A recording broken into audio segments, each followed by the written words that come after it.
All right, in today's Talk of the Heartland, an event encouraging men to step up for the people in their lives. It's going to be happening next month, and it's called Be That Man Conference, and it's happening 11 a.m. to 3 p.m. Saturday, February 14th, Valentine's Day, at a TBD location. A former NFL player, Keno Hills, is set to be the keynote speaker.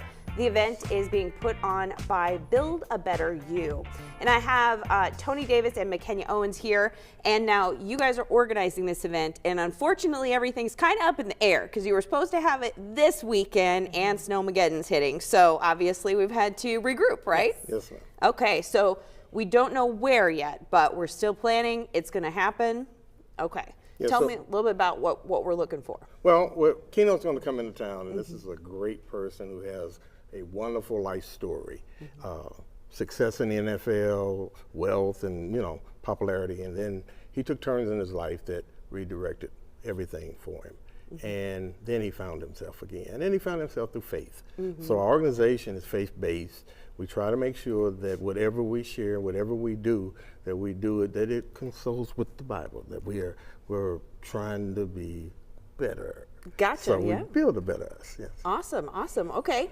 And so now this event, what is kind of the goal, the overall goal? It's aimed at young men, correct? It's aimed at all men. All men, okay. All men, because all of us got some kind of issue at some point in our lives. So yes, it's aimed at all men, and that is to be that man, because many times we might be good fathers for our own children, or we might be good people in our own relationships, but then there's other people that we deal with also, and especially young people. And so all children should possibly be every man's child to some degree, especially in need of mentoring and helping get over issues that might lock their lives down into situations that they don't want to follow through on. Sure, it takes a village. Yes. It's not just parents, it's everybody. Everybody's got to throw in and help raise those kids in the community, absolutely.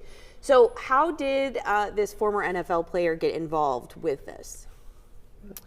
So we met Keno through a organization in Sikeston, the Hope Center. He was a guest speaker at one of their events, and we just connected with him there. We shared the heart and the mission of our ministry, and he wanted to get involved. He just believes in encouraging others and uplifting others, and wanted to be a part of what we were doing here in Cape Girardeau. So if there was one message you could give to any young men out there, maybe they don't live close and maybe they can't make it, maybe they're watching it on the internet, what kind of a message would you send to them? Well, the message would be clear that as men, we have a responsibility. And I fell short of mine in my past, and I'm pretty sure most men get to that crossroads, and sometimes they just don't follow through. So it's important to follow through, and it's important to leave this world knowing that you gave every effort. We don't want crime. We don't want people harmed or hurt, or we don't want drugs sold, and especially we don't want children misled. So it's important that men come together and we discuss these things and we share. Now we have 2 other speakers that will be attending this week, and that's 2 pastors, but they're very passionate individuals about our community also. So it's going to be a great event. And we're even allowing women to come, because it's going to be Valentine's Day. Oh, well, you better. Otherwise, you'd have some very angry wives. Yes. All right, well, Tony and McKenya, thank you so much for being here. Yes, thank you. And the free conference, again, is going to be happening Saturday, February 14th. We're going to have all the details at KFVS12.com after the show. More Heartland Afternoon still ahead, so stick around.